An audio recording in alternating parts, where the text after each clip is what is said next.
Yeah, you can hear me? Great, excellent. Okay. No, it's great to talk to everyone. Obviously, this is going to be quick, so I'm going to try to jam through this. I'll rant a little bit. If you want to hear me rant a lot more about lots of different topics, just corner me afterwards and get some adult beverages in me, and then I'm happy to do more of that.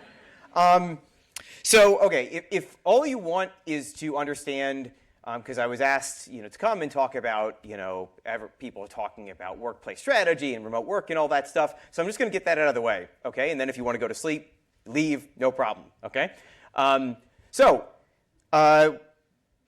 When people come in the office versus when they work remotely, how does that change how people work, right? And I could spend 30 minutes at least talking about how we collected this data. This is work I did with my colleagues at Humanyze. Obviously, other folks out of Harvard, Microsoft have replicated similar sorts of things. At a high level, there's some pretty predictable things that happen when people work in an office together versus when they work remotely. The TLDR is you work a lot more closely and spend a lot more time with people you need to talk to, your strong ties. We measure that quantitatively using things like email, chat, meeting data. You can do this with surveys. You see similar sorts of things. When you work remotely, you tend to have a lot more focus time. You tend to communicate a lot less with weaker ties. Actually, I flipped that. When you're in person, you talk a lot more with people you're not as close with. When you're remote, you talk with people more who you need to talk to. Okay? Got it? That's it. Okay, so now everyone who just cared about that, we're done. So here's the question, right? So given this, right, because then people are like, okay, well, what does that mean that we should do when it comes to like organization X, like where should people work? And the short answer, which really sucks, is one, it depends, and two, it changes over time, right?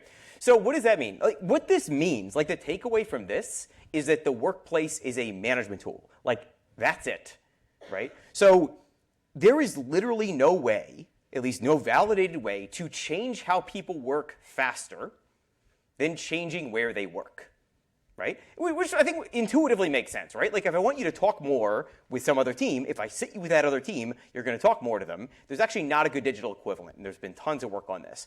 There is really great work by Raj Chowdhury out of HBR, who actually worked with some of my colleagues at Humanyze using some of our data to show that, for example, things like time zone does also matter for this, that when people get farther away in time zone, you're much less likely to communicate, so not all remote work is equal. He's also done great work actually with GitLab's offsites, where he showed that when people share a cab to the offsite together from the airport, they're much more likely to communicate afterwards. So there are some interesting things that can be done remotely. But by and large, it's way easier to just change where you sit, right? And so again, that's a tool, right? If I want you to do more focused work, shift more to, try working remotely. Makes a lot of sense. If you need to, talk a lot more with different parts of the organization you don't normally talk to, come up with new product ideas, probably being in the office more frequently is a good idea. Okay. So given this, why is it that we have such churn in the different public statements from probably a lot of your companies, from just different thought leaders, and I hate that term, right? Why is that happening? The short answer is incentives. The second answer is laziness. But the third answer is that no one knows what they're doing. All right. So why is that? Okay. Anyone here from Netflix, by the way? Oh, good, because I'm going to rip on them. Anyway, it's okay. It's okay. It's okay. They're fine. But so here's the. Do you remember the Netflix culture deck? People remember this, right? Remember this? So, okay, for those who don't know, they had this, I think they still do, right? They had this 100-some page slide deck that, they showed everyone when they come in the company about their culture, right? And so, get back 10 years ago, and Netflix is growing really quickly. People are like, well, why are they growing really quickly? Well, must be something about their culture, right? Because they got this weird slide deck. Well, turns out that their culture sucks, right? If you know people, listen, ask people at Netflix. I know a ton of people there, right? And it's come out, it's clear, right? It turns out the product was so good and their market position was so good that as long as they didn't do things that were horribly incompetent from a management perspective, it wouldn't matter. And now it does matter, right? Now they actually face competition, right?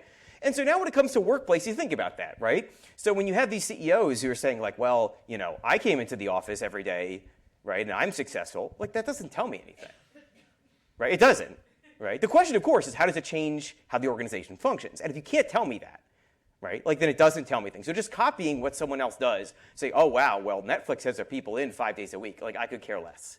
The question is, how does it change how they work, right? Because in a similar way today, right? Like if you happen to be, a cell phone company today, right? Like Tim Cook did not cause Apple's stock to go down by 20% the last couple days, right? He could, if Apple's the most effectively managed company in the world, that is still happening, right? So we conflate financial performance with managerial competence, which is unclear how related they actually are. All right. So I want to get to the heart of this problem, right? So why is it so hard for us to discern which of these strategies works and how to change and who knows what they're doing? And so I just want to show you, this is the equation for how many points an NBA team will score per game.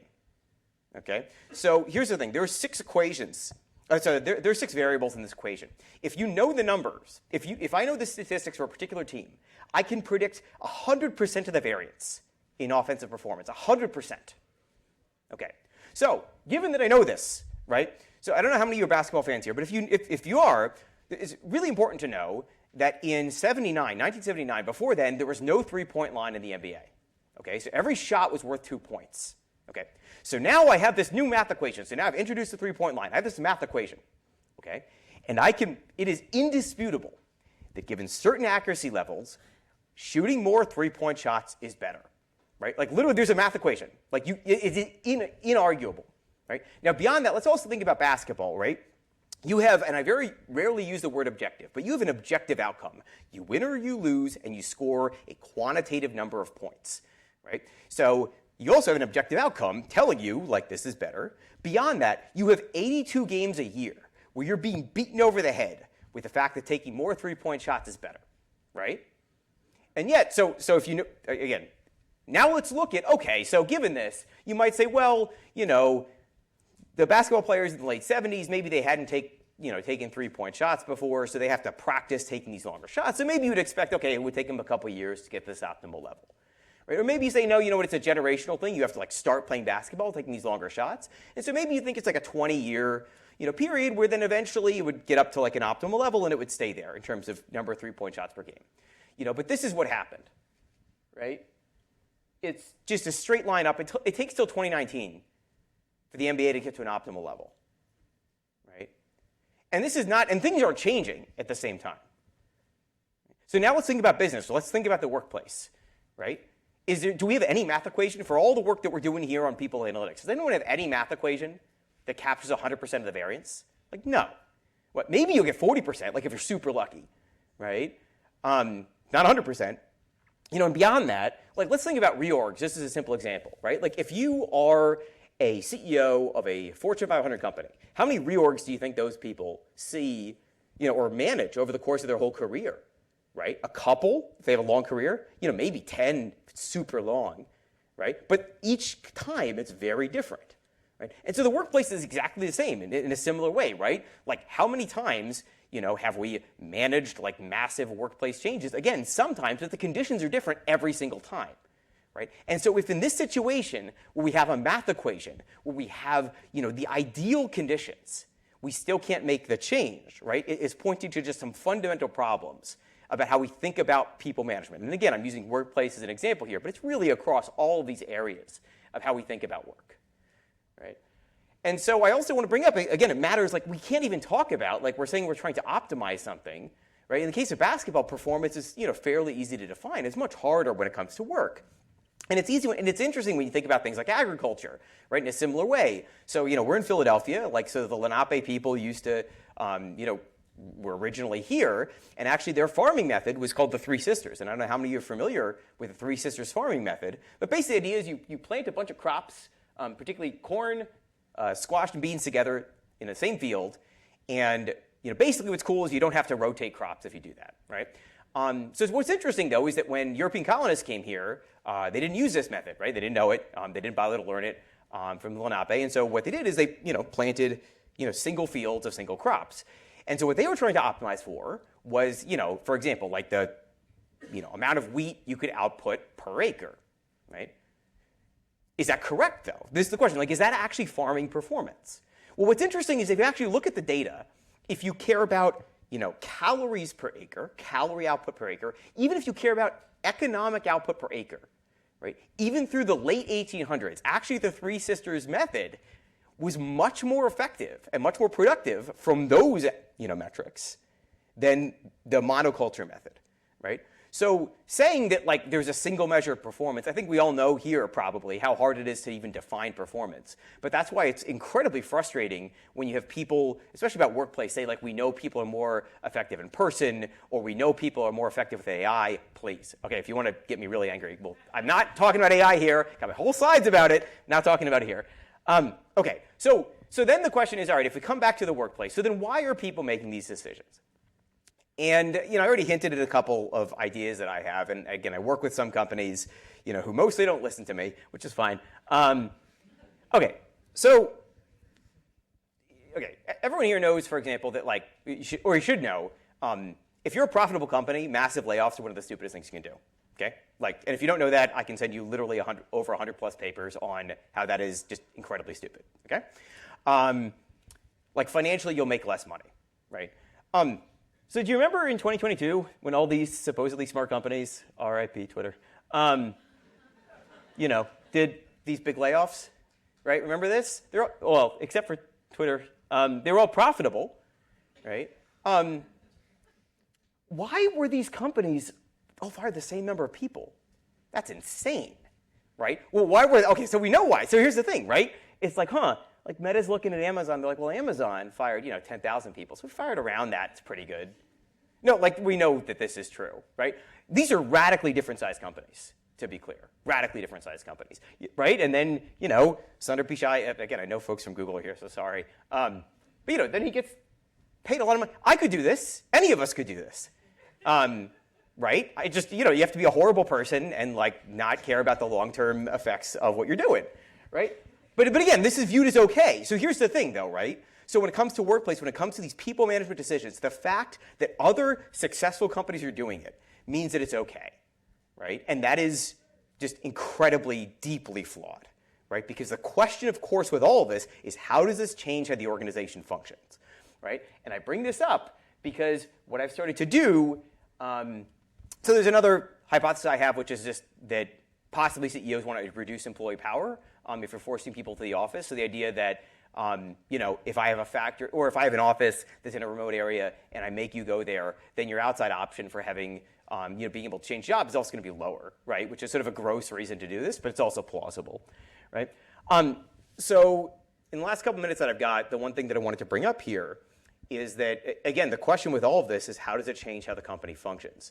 And over the last year and a half, since I left Humanyze, I've been spending a lot more time with folks in private equity firms around, because again, I was talking to some people before we started today, so you guys can't answer. So here's a question. Does anyone here know how companies are valued? What's a market cap of a company? What does that mean? How do I calculate how much I should pay for a share of NVIDIA stock? Does anyone know? Okay, sorry. So it's supposed to be future profits, okay? So the idea is that, for NVIDIA, let's say they're worth $2 trillion. The idea is if you've got $2 trillion running a hole in your pocket, you plunk it down, you buy NVIDIA. Over roughly a 20-year period, you should expect to receive $2 trillion, the equivalent of that, in profit back to you, okay? Which already then should smell really weird about how the hell are they valued that high, longer discussion. Okay, but so then here's a question. So most investors use profit to, current and past profit, to calculate the valuation of those firms. Anyone know what the predictive power of current and past profits are on future profits? Oh yeah, it's pretty close. It's 1% of the variance, right? So it's not technically zero, but it's pretty bad. So here's the thing. So we can do a lot better. Pretty much everyone in this room. Again, I'm not saying people metrics are perfect. They're not, but we can do a hell of a lot better. Right? And managed to convince a bunch of folks in private equity that, you just bought a company for $1 billion. Shouldn't you know if half the employees are going to leave in the next, quarter? You should probably know that, right? If you're burning out, 30% of your workers, you should probably know that. And again, it's not rocket science. Again, there's much more complicated things one can do, but we can do much simpler things, right? And the reason that investors are going to start asking for this is not just because they're going to make more money. We've actually got a law review piece coming out later this year. Again, I can play a lawyer in a very narrow area of law. We make the argument from this cool Bluebell case. You can ask me about it, where we basically lay out a blueprint to sue corporate directors if they don't look at people metrics. So, again, you could tell your CEO, like, if you don't look at these metrics, well, if you look at these metrics, you'll make more money. And if you don't, you're going to get sued. So great. Anyway, I got another book coming out. That's it. Thank you, everybody.